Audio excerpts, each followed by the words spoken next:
Assalamualaikum warahmatullahi wabarakatuh.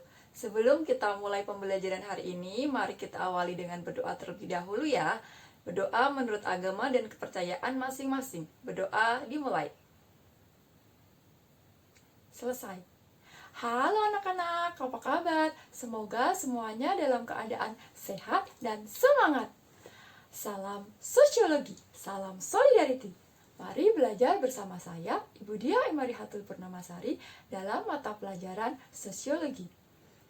Pada pertemuan ini, kita akan membahas pada kompetensi dasar 3.4, yaitu materi pokok, konflik, kekerasan, dan penyelesaiannya. Adapun tujuan pembelajaran kita kali ini yaitu 1.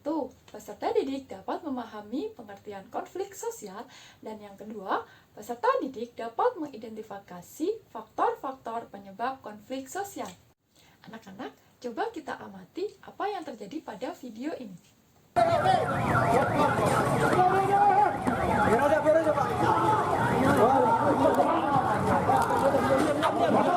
Kericuhan terjadi saat polisi mencoba menangkap Benar, video ini menggambarkan tentang konflik yang terjadi antara kelompok mahasiswa dengan aparat kepolisian.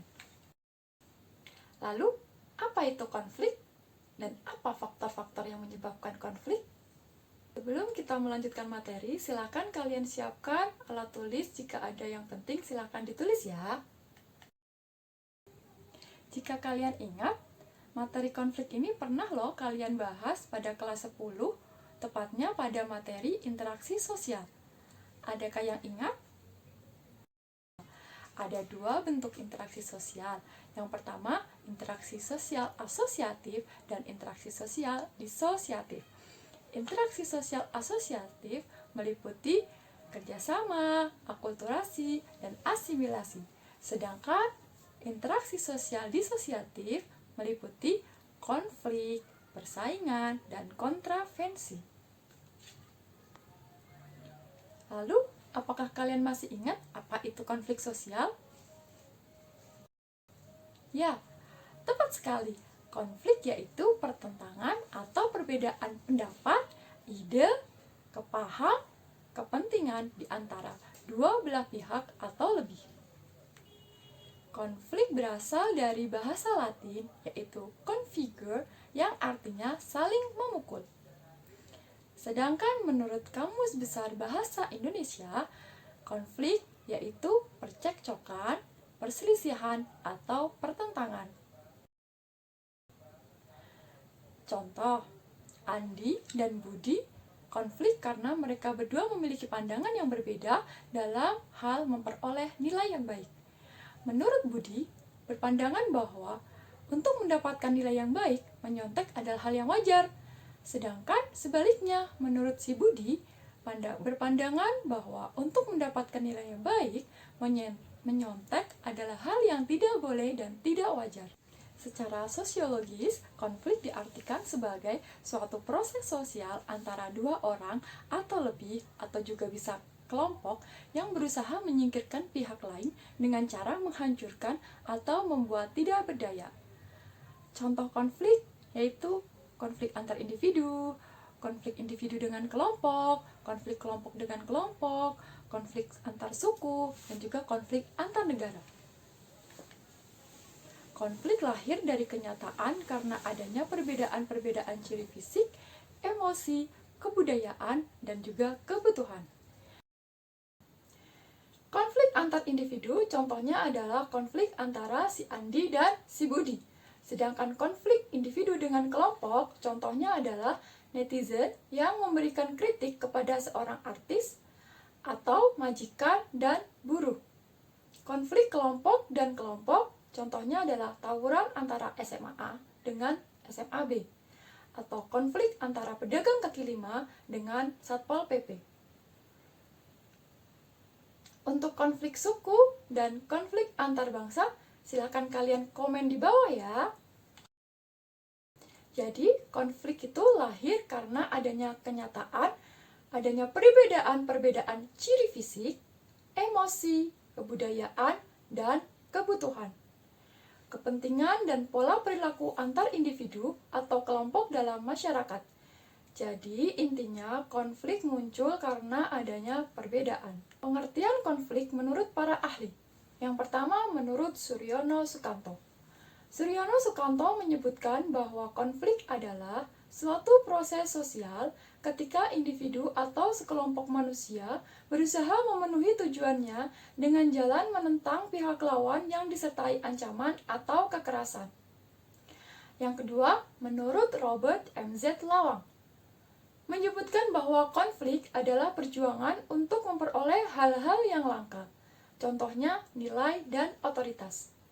Sementara tujuan dari mereka yang berkonflik itu tidak hanya untuk memperoleh keuntungan, tetapi juga untuk menundukkan saingannya. Yang ketiga, menurut Lewis A. Kuzet, konflik adalah perjuangan nilai atau tuntutan atas status dan merupakan bagian dari masyarakat yang selalu ada. Sehingga apabila ada masyarakat, maka akan muncul konflik. Yang keempat, menurut Gilin dan Gilin, konflik adalah bagian dari proses sosial yang terjadi karena adanya perbedaan baik secara fisik, emosi, kebudayaan, dan perilaku. Selanjutnya, faktor-faktor penyebab konflik. Pada prinsipnya, suatu konflik dapat terjadi apabila seorang atau sekelompok orang terhalang upayanya dalam mencapai tujuan. Hal itu dapat disebabkan karena perbedaan pandangan terhadap tujuan itu sendiri, norma-norma sosial yang ingin diubah, maupun terhadap tindakan dalam masyarakat. Menurut Suryono Sukanto, mengemukakan ada 4 faktor yang menyebabkan terjadinya konflik sosial dalam masyarakat, yaitu yang pertama, perbedaan antar individu, perbedaan kebudayaan, perbedaan kepentingan, dan perubahan sosial. Yang pertama, perbedaan antar individu. Merupakan perbedaan yang menyangkut perasaan, pendirian, pendapat, atau ide yang berkaitan dengan harga diri, kebanggaan, dan identitas seseorang. Setiap manusia adalah individu yang unik. Karena tidak pernah ada kesamaan mutlak antara satu orang dengan orang lainnya. Bahkan mereka satu bapak dan satu ibu sekalipun pasti terjadi perbedaan antara satu dengan yang lain. Ketika terjadi interaksi antar individu, maka terjadilah perbedaan perasaan, pendapat, tujuan, dan keinginan untuk menimbulkan konflik sosial. Sebagai contoh adalah pesta musik yang dilakukan pada malam hari di sebuah kampung. Sebagian individu akan terhibur dengan pesta tersebut.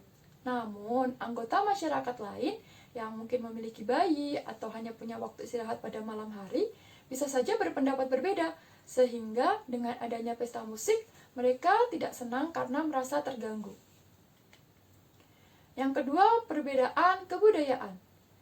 Kepribadian seseorang dibentuk dalam lingkungan keluarga dan masyarakat.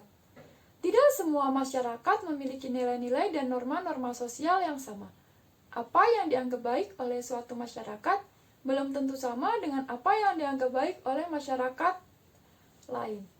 Kriteria sopan tidak sopan, pantas tidak pantas, tentu berbeda-beda.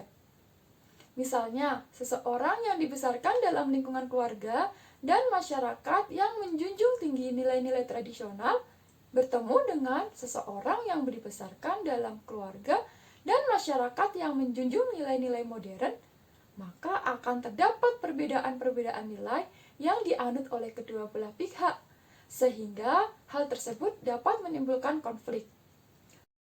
Contoh, dalam sebuah perumahan, terdapat kelompok yang berasal dari desa dan yang berasal dari kota. Kelompok yang berasal dari desa ingin mengadakan sistem ronda dengan latar belakang budaya yang mereka anut selama ini. Namun, kelompok yang berasal dari kota menolak hal tersebut karena menganggap sudah ada satpam. Perbedaan kepentingan. Setiap individu atau kelompok seringkali memiliki kepentingan yang berbeda dengan individu atau kelompok lainnya. Perbedaan kepentingan tersebut bergantung dari kebutuhan-kebutuhan hidupnya. Perbedaan kepentingan ini menyangkut kepentingan ekonomi, politik, sosial, dan juga budaya. Misalnya, Seorang pengusaha menghendaki adanya penghematan dalam biaya suatu produksi, sehingga dengan terpaksa harus melakukan rasionalisasi pegawai. Namun, para pegawai yang terkena rasionalisasi merasa hak-haknya diabaikan, sehingga perbedaan kepentingan tersebut menimbulkan konflik. Contoh lain, konflik yang muncul ketika pemerintah menetapkan upah minimum regional atau UMR. Pegawai merasa berhak untuk menaikkan upah yang lebih tinggi. Namun, pemerintah merasa kenaikan upah yang ada telah sesuai. Yang terakhir, perubahan sosial. Perubahan sosial yang terjadi secara cepat dan mendadak akan menciptakan keguncangan. Proses sosial di dalam masyarakat. Faktor ketidaksiapan dan keterkejutan masyarakat menjadi hal yang penting. Perubahan itu dapat berpengaruh pada bergantinya sistem nilai yang berlaku pada masyarakat tersebut. Hal ini terjadi karena setiap individu atau kelompok memiliki cara yang berbeda dalam menanggapi perubahan sosial tersebut. Ada yang cepat beradaptasi, ada yang menolak, dan sebagainya. Ada individu atau kelompok yang awalnya mendapat keuntungan atas sistem nilai yang terdahulu, kemudian setelah terjadi perubahan sosial, justru dirugikan. Sebaliknya, ada pula individu atau kelompok yang awalnya dirugikan, kemudian justru diuntungkan. Perbedaan cara pandang atas perubahan sosial inilah yang dapat menimbulkan konflik sosial. Contoh, masyarakat Indonesia sedang mengalami proses perubahan dari masyarakat pedesaan yang agraris menuju masyarakat industri. Industrialisasi yang terjadi di lingkungan masyarakat desa seringkali menuai masalah sosial. Tergusurnya lahan pertanian menyebabkan sebagian generasi muda memilih bekerja sebagai seorang buruh. Nilai-nilai tradisional seperti nilai kegotong royongan berubah menjadi nilai kontrak kerja, dan nilai kebersamaan berubah menjadi individualistis. Bagaimana? Sudah paham belum materi tentang konflik dan faktor-faktor penyebab konflik? Untuk lebih memahami materi ini, silahkan kalian amati video berikut ini.